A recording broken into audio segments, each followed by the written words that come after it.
خاندانوں کے اندر کچھ شریر لوگ ہوتے ہیں جو چھوٹی بات کو بڑا کر کے زوجین کے سامنے الگ الگ پیش کر دیتے ہیں. تو طبائع کے اختلاف کی وجہ سے، طبی تفاوت کی وجہ سے کوئی اختلاف ہو سکتا ہے، لیکن اس کو اچھال کے بڑا کر کے دونوں کی نظر میں، تو یہ ایسی بدکاری ہوتی ہے جو مختلف خاندانوں کے اندر مختلف طبائع کے لوگوں کا مزاج ہوتا ہے. تو ایسے لوگوں سے اپنے آپ کو محتاط رکھنے کی ضرورت ہوتی ہے. اور اگر وہ شوہر کے خاندان سے تعلق رکھنے والا فرد ہے تو اس کو بیوی کو بتا دینا چاہیے کہ یہ ہمارا اس کے رشتے کا احترام موجود ہے، لیکن ہم نے اس سے رہنا محتاط ہے. اور اگر وہ بیوی کے خاندان کا فرد ہے تو بیوی شوہر کو بتا دے کہ یہ صاحب معزز تو بہت ہیں ہمارے خاندان میں، لیکن ماشاءاللہ شریر بھی بہت ہیں. ان کی مثال اس مکھی کی طرح ہے جو سارے بدن کو چھوڑ کے زخم کی جگہ پہ بیٹھتی ہے. کچھ لوگوں کی مثال ایسی ہوتی ہے، اچھائیاں چھوڑ دیں گے اور وہ وہاں بیٹھیں گے اور وہاں سے جو ہے وہ گندگی لے کے پھر اس کو پھیلائیں گے. لیکن آپ نے شہد کی مکھی کا مزاج بھی دیکھا ہوگا کہ وہ کڑوے رس چوس کے اس کو بھی شہد بنا ڈالتی ہے. تو اس طرح کے لوگ عمومی طور پہ جو ہے وہ خاندانوں کو توڑ دیتے ہیں اور دو لوگوں کے درمیان فساد اور شر کا ذریعہ بنتے ہیں.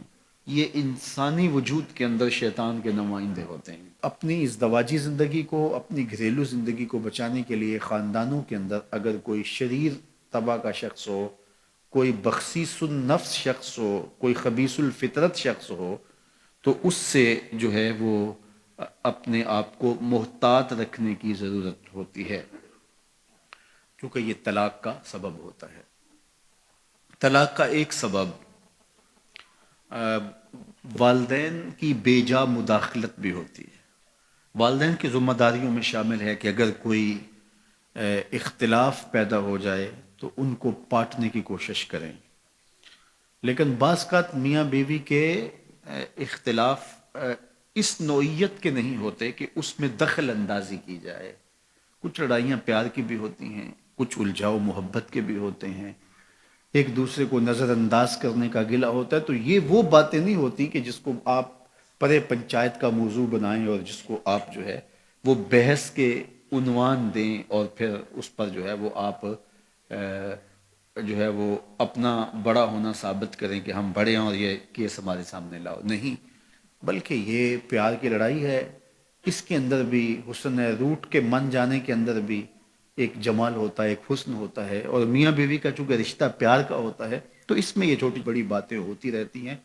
اور اس میں بیوی معمولی سا نظر انداز ہونا بھی گوارا نہیں کرتی. شوہر کی فضول تر ذمہ داریاں بعض اوقات اس کو غافل کر دیتی ہیں، تو بیوی اس کو گوارا نہیں کرتی کہ تم مجھ کو نظر انداز کر رہے ہو. چونکہ انسانی فطرت کے اندر تجدید محبت بھی ہے. اگرچہ بیوی کو یہ یقین ہوتا ہے کہ یہ مجھ سے محبت کرتا ہے، لیکن وہ اس کی زبان سے سننا چاہتی ہے، اس کے معمولی رویے کی تلخی بھی اس کو گوارا نہیں ہوتی.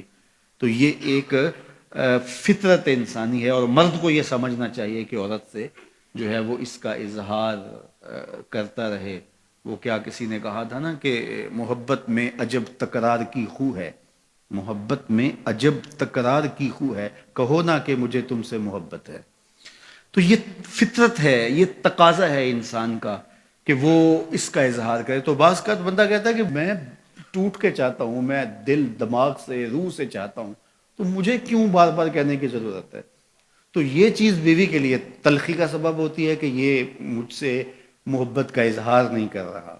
تو اس طرح تناؤ پیدا ہو جاتا ہے. تو یہ تو تناؤ محبت کا ہے. بیوی کو بھی 100% یقین ہے کہ یہ مجھ سے محبت کرتا ہے اور جو ہے وہ شوہر کو بھی. لیکن یہ اس طرح کے تناؤ کے اندر بعض خاندان کے بڑوں کو پنچ بننے کی بڑی خواہش ہوتی ہے، دھکے سے آگے بیٹھا، ہاں جی آپ کی صلح کروانے ہیں. میاں تم گھر رہو، یہ معاملہ ہمارا ہے اور یہ مابین زوجین ہے، اور جو مابین زوجین تنازع ہوں ان کو مابین زوجین ہی رہنا چاہیے، ان کو دو خاندانوں کے مابین نہیں آنا چاہیے. اور جب وہ مابین قبائل آتے ہیں تو وہ تماشا بن جاتا ہے، جبکہ وہ لڑائی جو ہے وہ ایک معمولی تھی اور وہ پیار کی لڑائی تھی، وہ کوئی ایسا اختلاف نہیں تھا.